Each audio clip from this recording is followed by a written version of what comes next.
Is there anything in the Bible that you yourself have an issue with?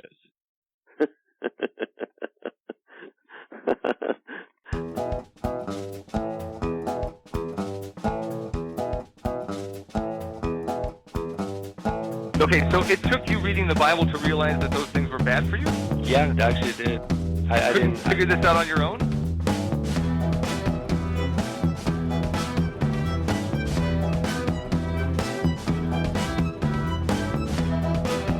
No, Ted Bundy could be redeemed.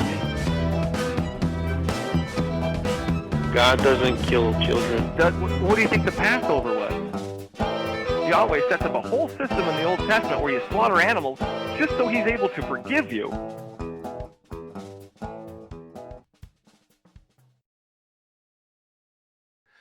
Today's special guest is artist, author, and devotional blogger Sharon Collins. Welcome to the show, Sharon. Thank you. It's nice to be here. Thanks for coming on. Thanks for taking the time. So tell us a little bit about your books. Oh my gosh. Well, actually, I never had any interest in being an author of devotionals or an artist. Nothing. It was just not there. And about, well, in the fall of 2017, God just started me on a path, and voila, here I am 7 years later, and I've got 3 books that have been published, and who would have thunk? Tell us about the first one. What's the first one called? The first one is called Becoming His Masterpiece, and it has a long subtitle. I have to grab the book to remember it all. Yeah. 52 devotional and abstract art pairings to encourage you on your lifelong journey. Interesting title there, Becoming His Masterpiece. What made you pick that title? Well, actually, I felt like God gave me that title because I did feel like I didn't think of it myself. I was, Weird. Okay. yeah, but once it popped into my head, and I was like, well, it just kind of fits, because to me, as a Christian, we are on a journey. I mean, we don't, say, well, I believe in Jesus, and all of a sudden we are totally transformed. It's a process that takes, well, for me, I'm a little bit of a slow learner. It's taken me a long time and I'm still not there. We don't really become our masterpieces, my belief is, until we're in heaven with God. So what do you mean by masterpiece? Help me understand that. Okay, so masterpiece to me is actually there's a verse in the Bible, and I'm going to paraphrase. And it says, "We are God's masterpiece that He created to do good works that He had planned for us long ago." And I think each of us has a unique path that God has designed for us, and that He takes the gifts and the talents that He's given us, the experiences. It's a mysterious process in many ways. And through that, if we sort of pay attention, He slowly, develops us into who He intended us to be before we were even born. So good people? I wouldn't say, I would say people who've been saved by grace. We all, none of us are perfect. We all do things that are, unkind or, not productive to others. How do we resolve that? If I've been unkind, let's say at my job, I was unkind to somebody at my job. How do I resolve that?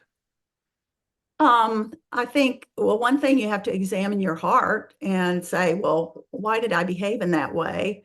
And I think then feel sorry that you treated somebody unkindly. Right. And I think the final thing is to go and ask them for forgiveness. Right. Yeah, And just that simple thing, right? Just going to somebody and asking for yeah, forgiveness, apologizing, I'm yeah, sorry I acted this way type thing. yeah. Um, right. So on their part, would that be considered grace? Um, well, yeah, sort of. I think the it really sort of what really matters is how you proceed in the future. Do you That continue? too. That does Yeah. matter, yeah. How do you, I mean, was it just an oops, I messed up? Hmm. Or, are you genuinely sorry? Right. And Genuinely sorry, and then looking into myself to figure out how can I be better in the future and avoid that circumstance. So sure. So would that be grace on their part? it would be, yes, for them to accept they would be showing me grace in accepting Gotcha. my apology. Hmm. Um, And Absolutely. during any of that, the apology and whatnot, like we do in normal humans all the time. I mean, it happens all the time. I Right. mean, it's been a while for me, but I'm sure next week I'll have to apologize to somebody again. But it happens. But during that process, not not one person required bloodshed for that forgiveness to be had. No, Right. no, And if they did, like if the person at work said, "Well, I can't accept your apology unless you kill your cat," that's weird, right? And then to make it worse, if that person said, "You know what, it's fine, I'll accept this apology, but I have to kill my kid to accept that apology," that would be mhm. weird, That would would that be weird. not? Yeah, yeah, that would be So weird. it's weird if we do it, but when God does it, why is it not weird? Well, you know, there are things that are mysterious about God for sure that we'll never understand Hmm. on this in this lifetime.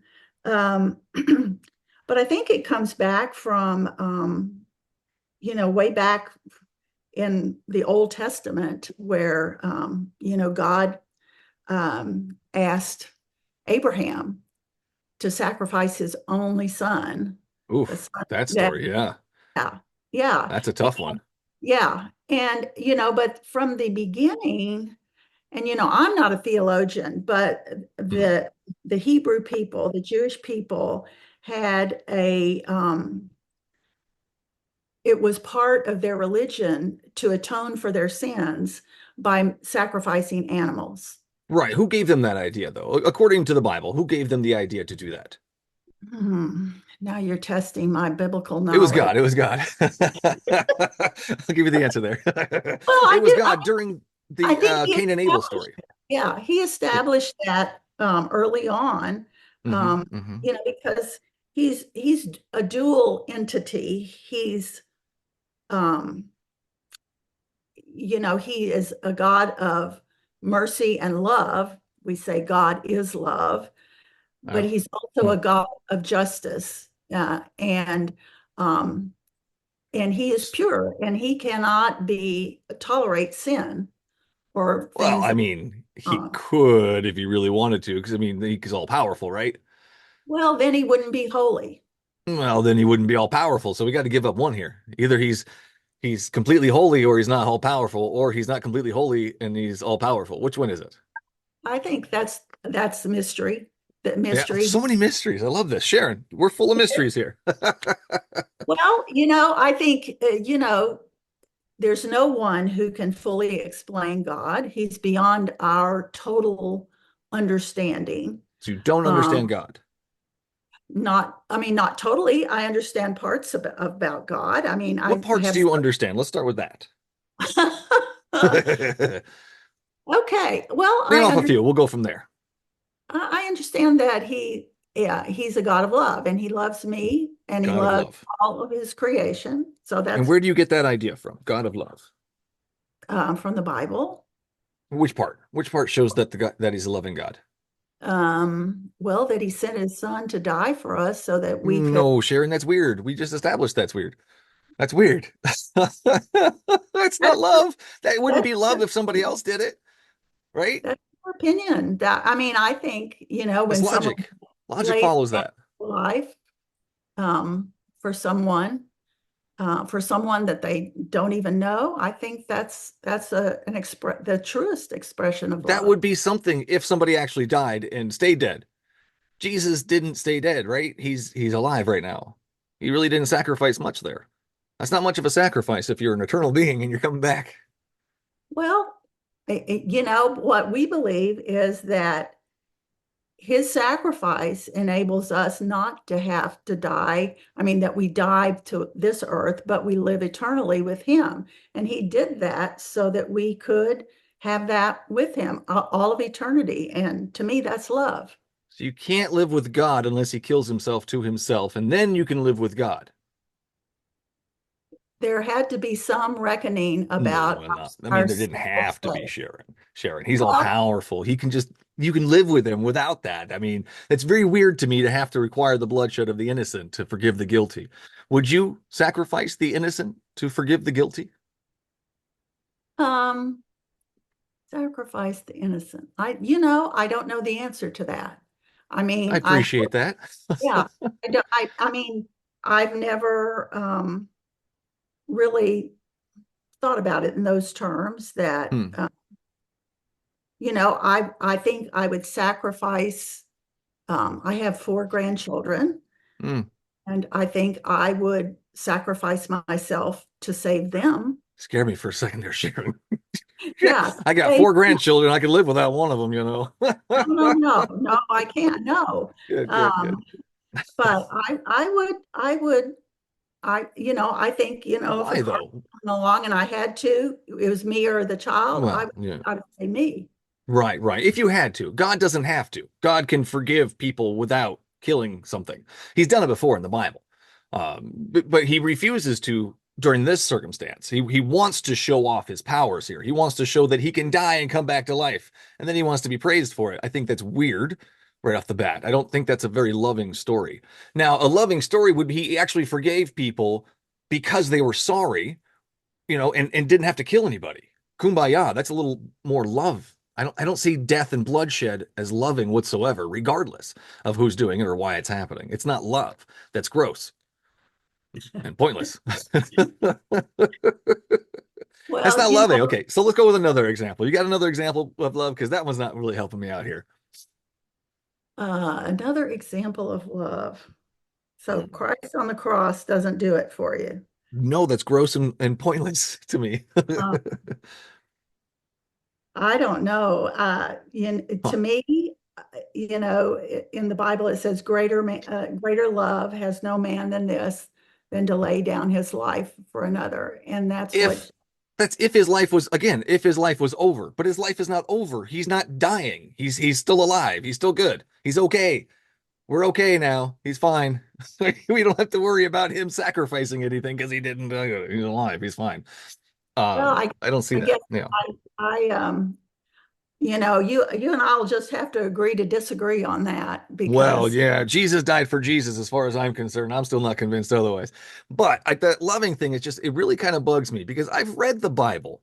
I don't see the love part in here. I'm just going to go a random verse. Exodus 12:29 at midnight, the Lord struck down all the firstborn in Egypt.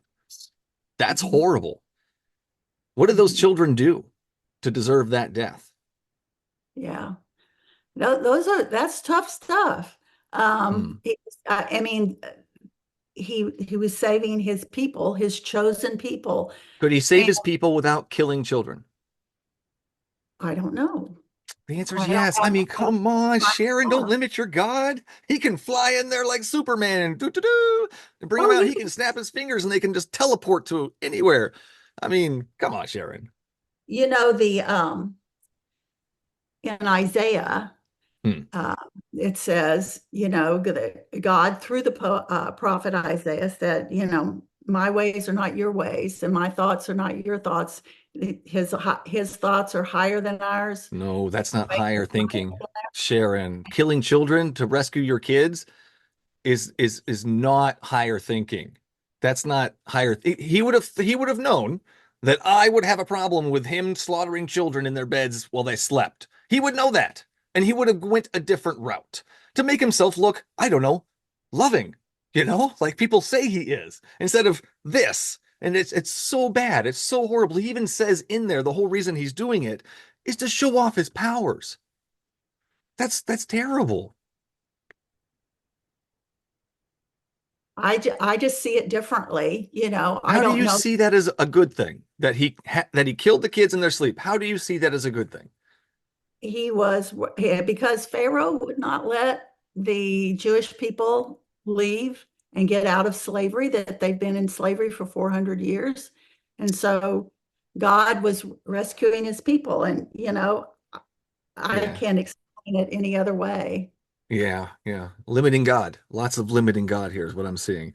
He can't do it unless he slaughters kids. Pharaoh's holding him up, which is weird. Read that story again, though. Honestly, Sharon, I really want you to read that story again from beginning to end. There's so much in there that it's not what you think it is. And I was taught that story as a I've kid, read it many times. So, and I yeah. and I think you should redo it there. It's a good one. It's full of horrible, horrible things. So besides that, the cross seems to be the only part where we can find the love part. You No, sure there's nothing else in there I mean, to me, I see it all through the Psalms. when they're When praising God in the Psalms? Yeah, that God's loving kindness. I mean, I've experienced I mean, I've Hmm. experienced the love of God. Like And you've met God and God is experience what how do you know it was God? Let's go with that. You um, felt love. How do you know it was your God? I, you know, I don't know how you can explain something as mysterious as God, Hmm. but I have felt him move in my life in Felt him ways. move in your life. These are Yes, weird words to me, Sharon. I'm sorry. Help me understand. You felt him move in your life. What yes. does that mean? So back in 1997, Hmm. um, the church that I go to was sponsoring a mission trip to Kenya. And I just felt like it was something I was supposed to do. I felt like that was something God wanted me to do. And I didn't really know why. I thought, but I did think, oh, it's going to be life changing. And I thought, well, maybe I'll get over there and I'll realize I'm supposed to be a missionary and I'm supposed to come back and, you know, resign from my job. Hmm. So I signed up to go. And unbeknownst to me, the guy who is now my husband signed up to go on that same trip. Hmm. And, who knew? But we were on that trip 18 days. And Hmm. by the time we got back, we knew that God had meant for us to be together. And now we've been married almost 27 Well, years. how do you know that God meant for you to be together? And where's the God moving part? You went on a trip, met the love of your life, and married him. I don't see where God is at in this part. I don't, did he introduce you? Did he like move leaves so you would walk a certain way to go to this thing? Like, help me understand. I What mean, role did he play?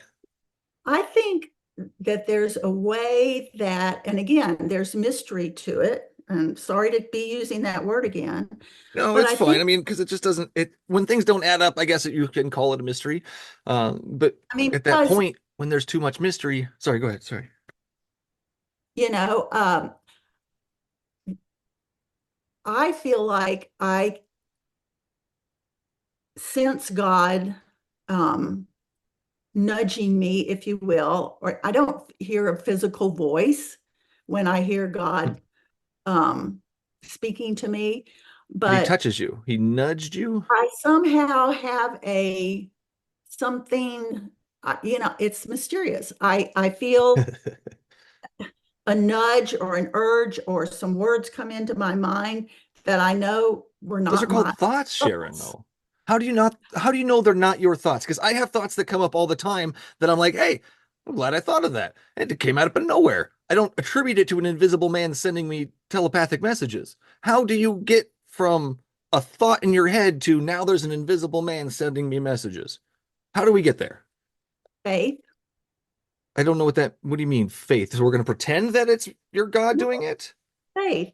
That's Faith. what faith is in this instance. That's what faith is. It's just pretending that God is the one doing this. You're using pretend time to have that interaction. That's where I'm at with that. Oh, well, I in Hebrews, which is in the New Testament, it Yeah. says, now faith is confidence in what we hope for and assurance about what we do not see. Yep. And to me, that's I mean, You hope that God is talking to you and sending you these thoughts, so you're going to use that faith to pretend that it's actually God sending you these thoughts. So you're living out it's LARPing. It's LARPing. You know what LARPing is? no. Live action role play.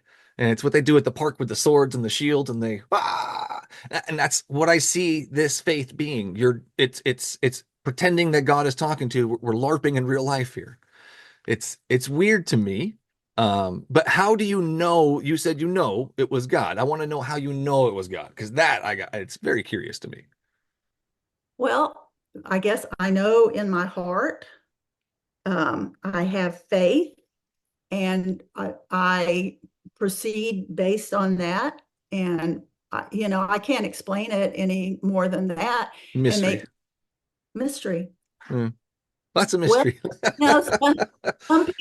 some people believe in the power of crystals and Yeah. Yeah. all sorts of stuff. Mhm. Um, I mean, They used to throw people in volcanoes to stop the gods from being angry. I mean, people believe all kinds of things, for sure. but this, I mean, I would just say, it has served me well. My faith has served Ah, me well. okay. Um, and that I feel a sense of peace, that comes from walking with him through my life. Walking with him. How do you walk with him? I walk with him by um, reading his word, Hmm.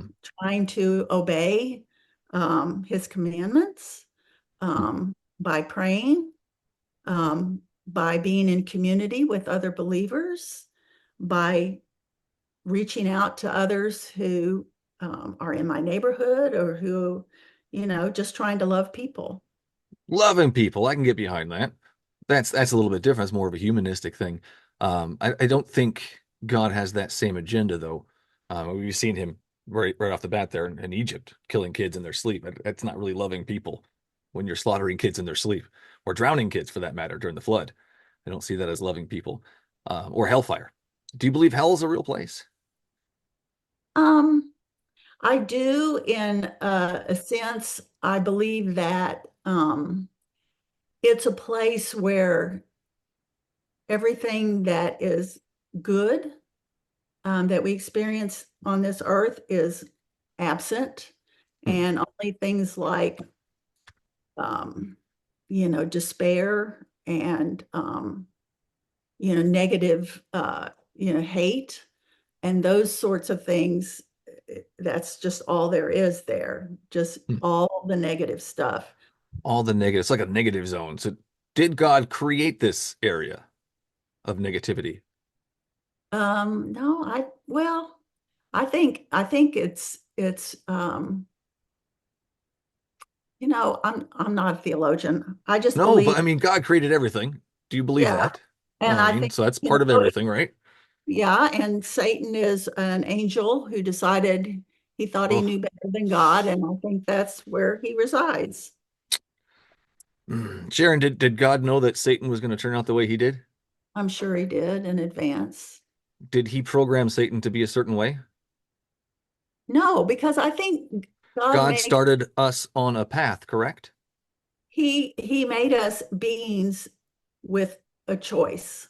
We can make choices. We can make But if he choices. knows the choices we're going to make ahead of time, right? Such as, let's just go with Pol Pot, that monster who slaughtered all those people. Would I you think create Pol Pot knowing exactly what Pol Pot would do?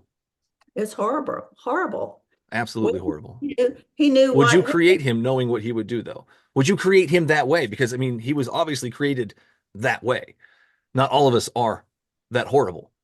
No, no, no. I think he gives us choices, but he does, and this is part of mystery, that he knows how we're going to choose, but we do have the choice. If we had no choice but to love him in return for his love, it would be cheap. I Kind mean, of like heaven, right?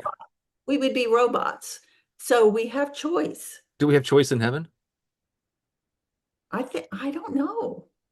I think Probably once not. I mean, we'll we're probably get kicked out like Satan did. there, we're perfected, is what we're told, and I Yeah. believe.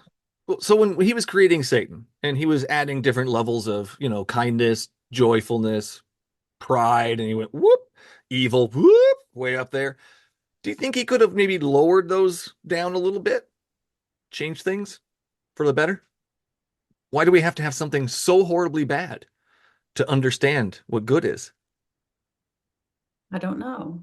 That doesn't make sense to me. I can understand bad without the ultimate bad guy and the horrific things he does, or God for that matter, for the horrific things he does. I can still understand that it's not good to drown kids. It's not good to kill them in their sleep. It's not good to sacrifice your kid to forgive people. That's weird. It's not a good thing. These aren't good things. So why would he make those levels at a certain level and then release Satan, knowing what he would do?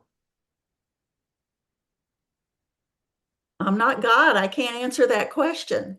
It's mystery. It doesn't make any sense to me either. And to make it worse, Sharon, to make it worse, what he did when he found out that Satan was prideful and evil and all that, he didn't just poof make him go away.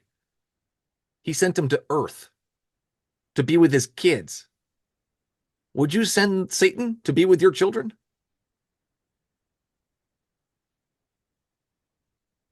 I don't know. I don't think No. The of answer's things no. like you do. I just Like don't I like, figured that. I But don't think like that. but That that's would what happened, be correct? joy or peace to think like that.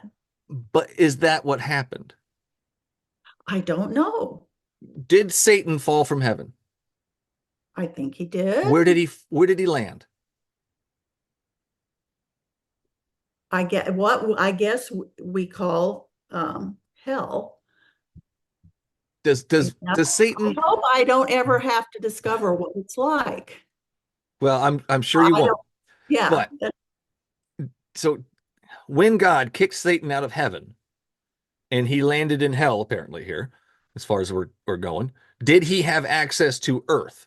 Did God allow Satan access to his children? yep, because otherwise, if we had, so we would have a choice. A No, choice. I can have a choice without the ultimate bad guy, Sharon. I can have a choice without Pol Pot. That's just ridiculous. You're telling me that if Pol Pot never existed, I wouldn't have a choice? That doesn't make any sense, Sharon. That didn't make any sense to me. So there you go. Okay. It goes to that levels of extreme, and God created the most extreme bad guy ever and then released him to earth to manipulate his children, which I mean, he's right up there with God as far as the evilness in my eyes anyways. I kind of want to go back to that the Abraham and Isaac story there. How do you feel about that story? Um, excuse me. Okay. I have a little tickle in my throat. My water didn't help. Well, I think to me, it's what I get out of that story is the faith that Abraham had because God had promised him that he was going to be the have, ancestors or not ancestors for the people in the future. Yeah, he's going to have lots of children as many as the sky. It is descendants. That's the word Stars. I'm looking Descendants. for. There you go. Yeah. Descendants were going to be as numerous as the stars in the sky and the sand, and so forth. And, he had this one son. And then God, tells him to take him up and kill him. I mean, to me, that that Abraham would have enough faith in God's promise of all these descendants that would come through Isaac. Was it Isaac? Abraham and Isaac. Anyway, Did Abraham think that God wanted him to actually kill his son? I think he did. Was But Abraham actually going to kill his son? you know what? When he got up to the mountain, wherever they went, Hmm. And his son asked him, where's the ram or Mhm. for the sacrifice? Because that's what he told his son they were going up there to do. And Abraham said, God will provide the lamb. So he had faith that God was going to show up. And sure enough, No, that's not what that. He just didn't want to scare the kid, just like he didn't want to scare the servants either, because the servants asked, "Hey, where's the sacrifice? Don't worry about it. I'm going up the mountain with my kid. Don't worry, don't look up here. You stay I, there." He it knew was what he was doing. That's what the story is. To me, that's how it pans out. But my real issue, besides the really bad parenting of Abraham, is God wanted to test Abraham, regardless the way he tested was absolutely horrific and horrible, but God wanted to test Abraham. Why does an all-knowing God have to test things to know something? Well, I think in testing, I think God still tests us. There's not a Why one does of he have to test something he knows the answer to? because because we are stubborn, mule-headed, Huh? stiff-necked people who want to do our own thing. Okay, but why And does he have to test us though? Like well, he knows because the outcome, he knows what's going to happen, but he still has the test. Like he knew exactly what was going to happen in the Abraham story. He knew Abraham was going to kill his kid if he asked him to. Why does otherwise, he have to do that? so that we can grow and we can learn. Oh, And did Abraham grow as a person when he almost killed his kid? I think he did. How did he grow as a person? Did his faith get stronger? I think so. Where in the story does it say that? Well, I think as history plays out, Hmm. I you don't see see, that. I see Abraham had quite a lot of faith as it is because he was about to kill his kid for God. I don't see you having any more faith than that. That seems pretty leveled up there at the top for me. I mean, I can't think of anything else more gruesome that God would ask me to do or Abraham to do. Would if God asked you to kill one of your grandchildren, would you do it? I would have no.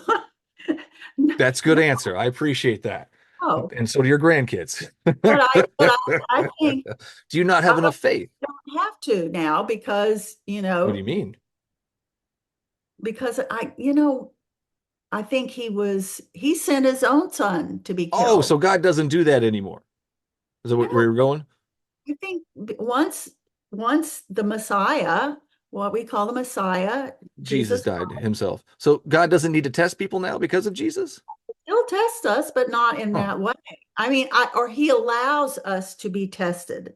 Uh, Allows us to be tested. What He do you mean by allows that? us to be tested. Well, this world is full of challenging and hard things to deal Life with. is fun. That's for sure. Hard things to deal with. But a lot of times we just try and do our own thing and leave God Uh-huh. out of the equation. Uh-huh. And you get to a really hard time in your life and find that And then you you know work through it. you I I need him to help me Oh, through the hard times. why do you need him to help you? What's he going to do? Um, well, his word uh, helps me when What's I he read going the to do though? Bible. Well, it's the Bible is That's a book. it's it's it's the living word of God. So those are And words of God, but those are past words of God. What is he doing now though when you need help? What does he do? I feel him speaking through it. Read a verse and all of a sudden I'll notice something that's pertinent to what I'm going through now, and it gives me insight and So if inspiration. you need to go to the doctor and you're in a lot of pain for something, do you ask God for help or do you just go to the doctor? I do both. So what does God do? If you're going to the doctor and the doctor's helping you, what does God do? He sustains me. He gives I me don't, hope. He guides me. but you're the one calling the doctor. Does he call the doctor for you and give you directions? Oh, I don't see him doing anything, Sharon. This is so weird. He sustains you and guides you, but he doesn't guide you because you guide yourself. And the doctor's sustaining you with the medicine and everything, keeping you alive and the oxygen and everything. I don't see the God part. He's still invisible and inactive as far as I can see. And if Yeah. God was active in the world, that would be going against free will. Where's our free will? If he's going to be in here interacting in the real world, mucking things up, making his plans the way he wants them, that's not free will. That's not how that works. Well, we can choose to go with go with his guidance, which I think comes through prayer. It's Hmm. I can't, you know, it's mystery. I have It's to a keep, mystery. you You know what know, else is a mystery to me is it's what called belief. If you believe, you believe. I don't believe in things without evidence. I have to have some kind of evidence, and feelings is not enough evidence for me. But I am curious though. What did Jesus do all day today? Do you have a relationship with him to where we can ask him these kinds of things? Will he speak to you through the Bible and tell us? Because I've got a children's hospital down the street that he still hasn't visited. I don't know what he did with his time today. He could have been doing that.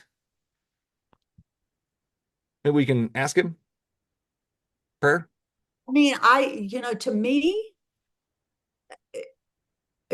God is, I always think of like he's beyond what I can imagine. Hmm. Um, he's somehow knows everybody, absolutely everybody on this planet, Hmm. knows all the ones that are still not born, and He he knows all the knows kids at the children's hospital. the number of hairs on my head, and it's getting less and less every day. He knows everything about me and you, Uh-huh. and he is. I mean, if we let him, he helps us through I our will day. let him help the children in that hospital. How do we And make that it happen? Can you ask him for me? I'll be happy to pray for that. What's the name of the hospital? Well, I don't remember the name of it, but let's just pick Children's Hospital. God knows the name of all the children's hospitals. Let's do that. That would be a miracle, Sharon. If you could get your God to clear out all the children's hospitals, let's just say in Nevada, where I'm at, all the children's hospitals in Nevada, have your God clear them out. Can we do that right now? What a miracle that would be. Yeah, there would be. He doesn't work quite that way. Oh, well, I mean, he's not his very own helpful then. son, his own son, when he knew he was going to be crucified, Huh. um, he prayed. He prayed to his father. Prayed to himself. Yeah, the 3-in-1 is I mean, it, it, that's yeah, weird. That's it's true. weird. He already knows Uh, the answer to the thing he's asking because he's him is him, and they are they, and it's you know, really weird. he was fully human, fully God. Yeah, we can't wrap our I don't minds about know. that, but I still Yeah, believe it. And a he lot of prayed to his mystery. father. He prayed to his father. He said, you know, Hmm. in I guess in more modern words, do I, if it please don't make me have to do this Uh-huh. if it's your, but he said, if it's your will, I'll Whatever I do it. want to do, I'll do myself. And I don't know. I don't well, know. he modeled that for us. He did no, he did it for himself. I didn't require his death. Sharon, did you require the death of Jesus? I think we all needed his death. Nope, I don't think we needed his death whatsoever. Your God is more powerful than that. He can He forgive took people without killing himself to himself. he took he took the punishment for all the sins He punished that himself. Such a bad boy. mystery. Sharon is so weird. It's so weird to me. I love it. I love it. We're almost done here, though. I don't want to close it out with the one last question here, as far as the too much mystery.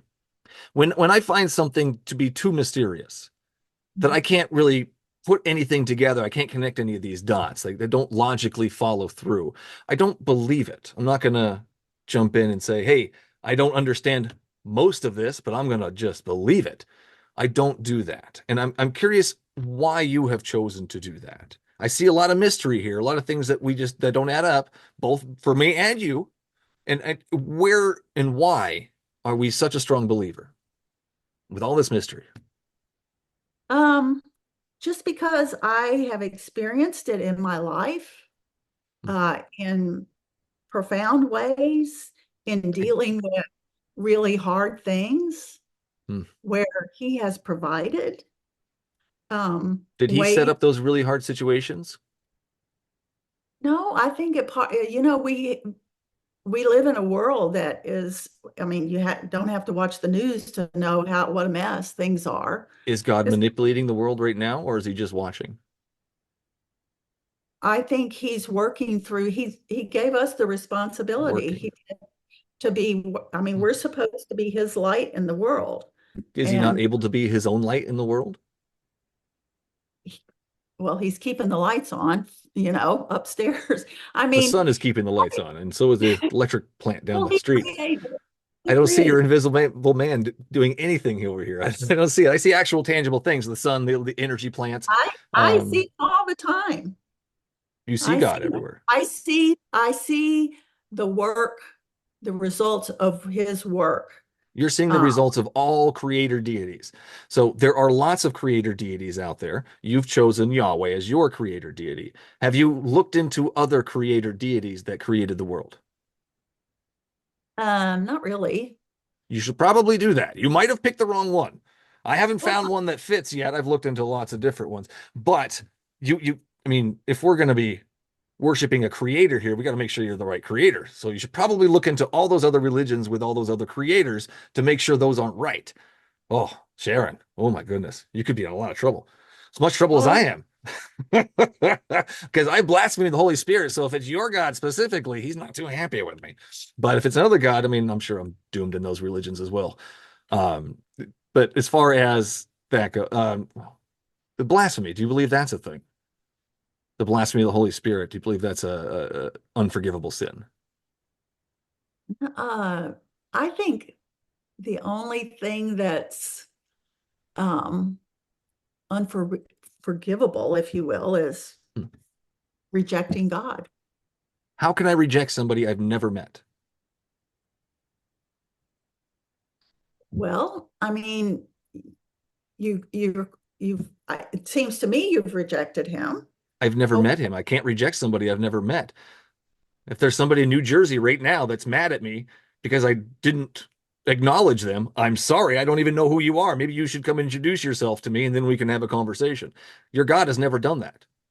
Oh, well, How can I reject somebody I've never met? That's the weirdest thing to me. I think, my experience is, how can I not believe that What I hear plenty, is feelings. I don't see there's Jesus plenty of showing up in your evidence life. for me. There's plenty of evidence for me that he's alive, he's active. Have you seen him? I think we see him in lots of ways, not I'll say complete. trees. I mean, a beautiful rainbow. That is the Oh, promise. there it is. The flood. Why is there a rainbow? Because he drowned puppies, kittens, and babies. Now we have a rainbow. Every time I see the rainbow and I think of God, it's disgusting. What a horrible thing. I'll never drown the world again, but I'm going to set it on fire and then I'll drown the fish in blood. Revelation, that's how it's going to work. No, I don't think any of those are good things. It's horrible, horrific. But anyways, we've talked long enough here. I appreciate your time today. Any closing comments, and then where can we find you at? What was the last thing you said? I'm sorry. Where can we find you at? Oh, okay. Well, no, it's been an interesting conversation, Michael.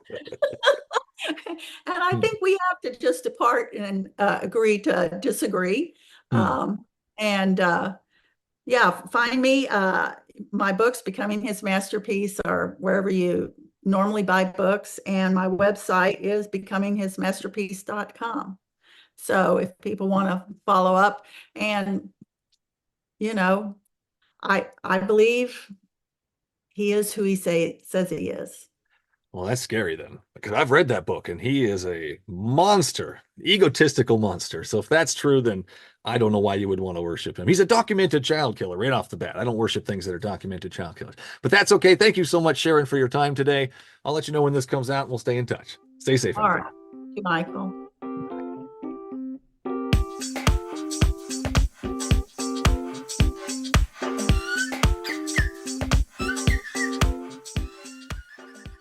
That's all the show there is for you today. Thanks for listening. As always, you can find all things BSW related on the show's website at thebiblesayswhat.com. If you like what you heard and want to help keep the recording light on, simply go to thebiblesayswhat.com and sign up to be a supporter of the show. Your episodic tithes of $1 or more will get you early access to each new episode on Wednesdays instead of Sundays. And no matter which platform you use to listen to your podcasts, don't forget to hit that subscribe button so you won't miss out on the next episode. Until then, would you kindly share and review the show?